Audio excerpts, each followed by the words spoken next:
Hello, good morning, नमस्कार। कैसे हैं मेरे सभी प्यारे बच्चों मैं हूं आर के सर।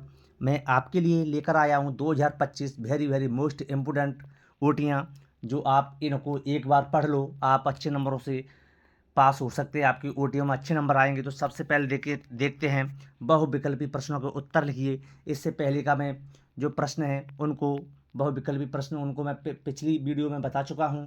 तो प्यारे बच्चों, यदि आप इसे पिछली वीडियो देखने के लिए लिंक पर डिस्क्रिप्शन में जाएं, वहाँ पर लिंक पर क्लिक करके आप देख सकते हैं। तो सबसे पहले इसमें प्रश्न है, निम्नलिखित में से विद्युत इस्त्री का उदाहरण होता है। तो इसमें चार ऑप्शन है: विद्युत धारा का चुंबकीय प्रभाव, विद्युत धारा का रासायनिक प्रभाव, विद्युत धारा का तापीय प्रभाव और ये सभी। तो बच्चों, इसमें आपका करेक्ट आंसर है कि जो विद्युत इस्त्री का उदाहरण होता है वो है विद्युत धारा का तापीय प्रभाव। ये आपका सही आंसर है।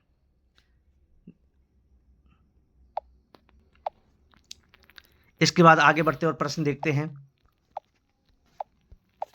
यदि विभवांतर को वोल्ट में तथा धारा को एम्पियर में मापे तो शक्ति का मात्रक क्या होगा।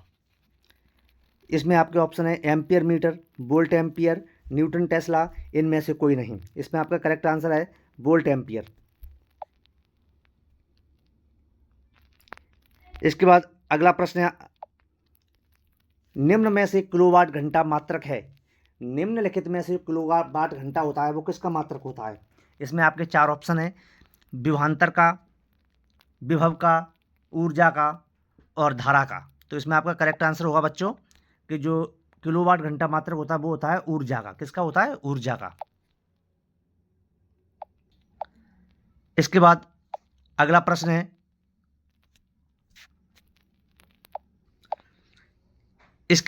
प्रश्न है, निम्न में से प्रतिरोध का मात्रक होता है। तो वोल्ट, वाट, ओम, एम्पियर। तो इसमें आपका करेक्ट आंसर है बच्चों ओम। निम्नलिखित में से विभवांतर मापने वाला यंत्र है। विभवांतर ऐसा कौन सा यंत्र है जिसके द्वारा विभवांतर को मापा जाता है। तो ammeter, volt meter, galvanometer, lactometer. इसमें आपके चार ऑप्शन हैं। इसमें आपका करेक्ट आंसर है बच्चों वोल्ट मीटर। कौन सा सही है? Volt meter. इसके बाद अगले नंबर की ओटी है कि निम्न में से विद्युत धारा मापने वाला यंत्र है। Potentiometer, ammeter, galvanometer, voltmeter. तो इसमें आपका बच्चों करेक्ट आंसर होगा अमीटर।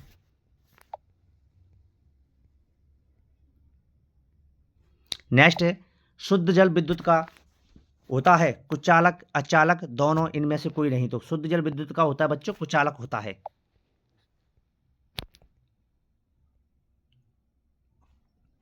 इसके बाद ये प्रश्न है, वेरी वेरी इंपोर्टेंट है, 2025 के लिए कई बार आ चुका है। एक अश्व शक्ति में कितने वाट होते हैं? 540, 640, 100, 740। तो 740 वाट होते हैं एक अश्व शक्ति में।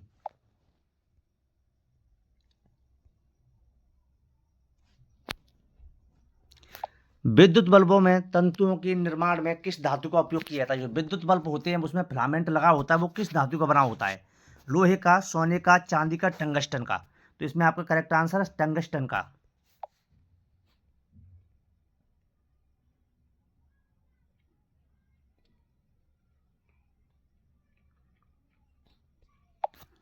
अगला प्रश्न है, विद्युत धारा की प्रबलता बढ़ाने पर विक्षेप का मान क्या होता है? बढ़ जाता है, घट जाता है, अपरिवर्तित रहता है, इनमें से कोई नहीं। तो आपका आंसर है बढ़ जाता है।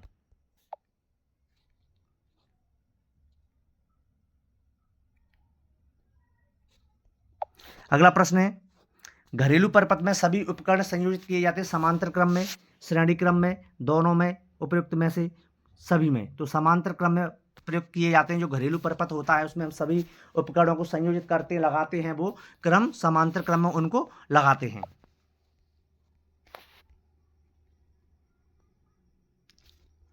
धारावाही चालक में धारा का मान बढ़ाने पर चुंबकीय क्षेत्र का मान बढ़ जाता है, घट जाता है, ना तो बढ़ता है ना घटता है। इसका मतलब अपरिवर्तित रहता है सभी। इसमें प्यारे बच्चों आपका सही आंसर है बढ़ जाता है। बढ़ जाता है।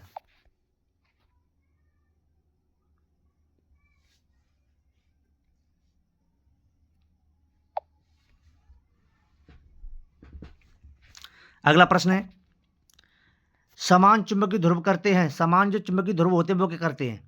आकर्षित प्रत्याकर्षित दोनों, इनमें से कोई नहीं, तो प्रत्याकर्षित करते हैं। समान चुंबकीय ध्रुव होते हैं जो प्रत्याकर्षित करते हैं। यह प्रश्न मैंने आपको पहले भी जब प्रश्न पेपर हुआ था तो मैंने वहाँ पे ही बताया था कि चुंबकीय गुण बताए थे। तो उसमें चुंबकीय गुण क्या होते हैं? जो समान, दो समान उनके ध्रुव होते हैं वो आपस में प्रत्याकर्षित करते हैं, जबकि असमान चुंबकीय ध्रुव होते हैं वो एक दूसरे को आकर्षित करते हैं, आकर्षित करते हैं। तो इसका सही आंसर है प्रत्याकर्षित।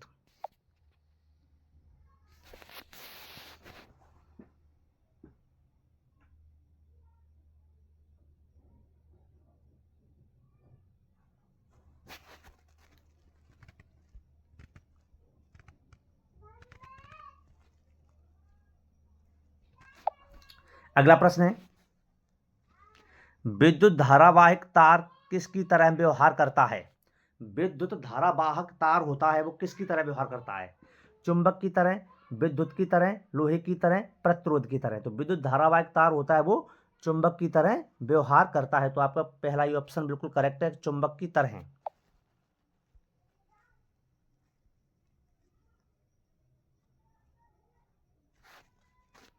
अगला प्रश्न है कि निम्नलिखित में से स्थायी चुंबक बनाए जाते हैं, किसके बनाए जाते हैं? तांबे के, इस्पात के, नरम लोहे के, पीतल के। यदि आपको बताओ, बेटा बताओ तुम किसके बनाए जाते हैं? हाँ बेटा, आपका करेक्ट आंसर है, आपने सही बताया है। राजू ने इसका आंसर सही दिया है कि उन्होंने बताया है कि निम्न में से स्थायी चुंबक बनाए जाते हैं, उन्होंने आंसर बताया है इस्पात के बनाए जाते हैं। तो इसका करेक्ट आंसर है। और अन्य भी बच्चे भी बोल रहे हैं कि हाँ सर यही सही है।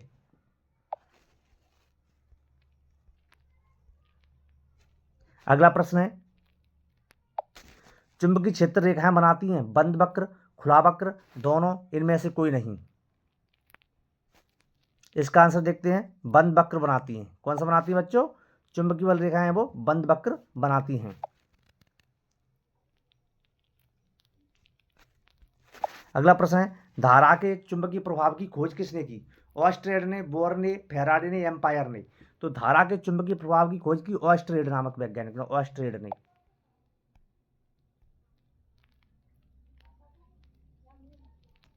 अगला प्रश्न है, चुंबक के अंदर क्षेत्र रेखाएं जाती हैं उत्तर से दक्षिण, दक्षिण से उत्तर, और दक्षिण ध्रुव से परे, उत्तर ध्रुव से परे। इसमें आपका करेक्ट बताओ कोई, बेटा आप बताओ क्या इसका सही आंसर है?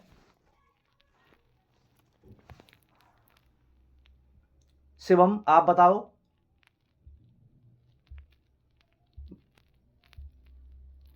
महेश, हाँ, एक बच्ची बता रही है, इन्होंने बताया है कि चुंबक के अंदर क्षेत्र रेखाएं जाती हैं, वो जाती हैं दक्षिण से उत्तर।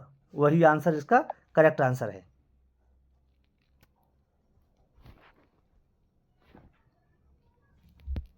निम्न में से कौन किसकी लंबे विद्युत धारा बाही तार के निकट चुंबकीय क्षेत्र का सही वर्णन करता है? इसमें आपके ऑप्शन है बच्चों, पहला ऑप्शन है चुंबकीय क्षेत्र की क्षेत्र रेखाएं तार के लंबवत होती हैं। दूसरा ऑप्शन है चुंबकीय क्षेत्र की क्षेत्र रेखाएं तार के समांतर होती हैं। चुंबकीय क्षेत्र की क्षेत्र रेखाएं आर्य होती हैं जिनका उद्भव तार से होता है। और चुंबकीय क्षेत्र की संघ केंद्रीय रेखाओं का केंद्र तार होता है, रेखा का केंद्र तार होता है। इसमें आपका करेक्ट आंसर होगा बच्चों। बच्चों इसमें आपका करेक्ट आंसर है कि चुंबकीय क्षेत्र की संघ केंद्रीय क्षेत्र रेखाओं का केंद्र तार होता है। यही आपका करेक्ट आंसर है 4वें नंबर का। नेक्स्ट प्रश्न है, लघुपतन के समय पाठ में विद्युत धारा का मान क्या होता है? लघुपतन के समय बहुत कम हो जाता है, परिवर्तित नहीं होता है, निरंतर परिवर्तित होता है, बहुत अधिक बढ़ जाता है। जैसे आपने देखा होगा बच्चों कि जब घटना दुर्घटना हो जाती है, जैसे मान के चलें हम घर में लाइट का प्रयोग करते हैं, करते आ रहे हैं और करते रहेंगे, तो यदि लाइट फॉल्ट होती है तो उसको कहते हैं लघुपतन। तो उसके समय धारा क्या होती है? बहुत कम हो जाती है, लाइट कम हो जाती है, नहीं, परिवर्तित नहीं होती है, निरंतर परिवर्तित होती है, बहुत अधिक बढ़ जाती है। तो इसमें सही आंसर क्या है? बहुत अधिक बढ़ जाती है, लाइट एकदम ज़्यादा आ जाती है जिससे फॉल्ट हो जाती है और दुर्घटना हो जाती है, इसे लघुपतन कहते हैं। तो इसमें आपका बच्चों करेक्ट आंसर है बहुत अधिक बढ़ जाता है।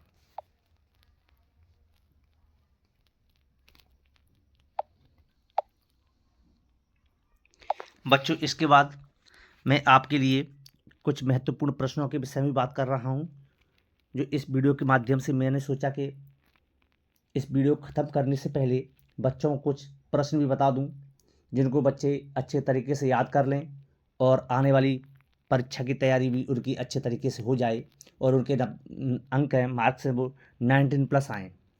तो देखते हैं बच्चों, मैं इस वीडियो के माध्यम से इम्पोर्टेंट प्रश्नों के विषय में बात कर रहा हूं। और अभी आप हमारी वीडियो को देख रहे हैं, अभी तक आपने यदि हमारी वीडियो आपको अच्छी लगी है तो लाइक शेयर कमेंट सब्सक्राइब जरूर कर दें, जिससे आने वाली वीडियो का नोटिफिकेशन सबसे पहले आप तक पहुंचे। देखते हैं डीएनए क्या होता है, इसका पूरा नाम। ये वेरी वेरी मोस्ट इंपोर्टेंट प्रश्न है बच्चों कि डीएनए क्या है, इसका पूरा नाम। ये पहले भी आ चुका कई बार। और यहाँ पे लिखा है द्विखंडन तथा बहुखंडन में अंतर बताइए। द्विखंडन और बहुखंडन में क्या अंतर है, उसके विषय में बात कर रहा है कि द्विखंडन बहुखंडन किसे कहते हैं। प्रश्न नंबर 3 है जनन किसे कहते हैं, इसके प्रकार बताइए। तो मैंने आपको बताया जनन, इसको इंग्लिश में रिप्रोडक्शन कहते हैं।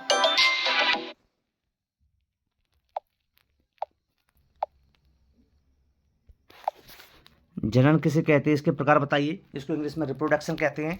तो मैंने पहले इसको अच्छे तरीके से आपको पढ़ा दिया है। और परागण मैंने आपको बताया स्वपरागण परपरागण में अंतर बताइए, वेरी वेरी मोस्ट इंपोर्टेंट प्रश्न है। और उसके बाद वृषण तथा अंडाशय के कार्य बताइए। तो वृषण और अंडाशय क्या क्या कार्य हैं वो लिखना है इसमें। मेंडल ने, इसके बाद आपका प्रश्न है कि मेंडल ने अपने प्रयोग में मटर के पौधे का चयन क्यों किया। मेंडल ने अपना प्रयोग किया था, उसने अपने प्रयोग में मटर का पौधा लिया, उसका चयन क्यों किया, उसके कुछ कारण है, वह भी आपको अच्छे तरीके से मैंने बता दिया है। अगला प्रश्न है गुणसूत्र किसे कहते हैं, इसके कार्य लिखिए। गुणसूत्र किसे कहते हैं, इसके कार्य लिखिए, इंपोर्टेंट प्रश्न है। और इसके बाद है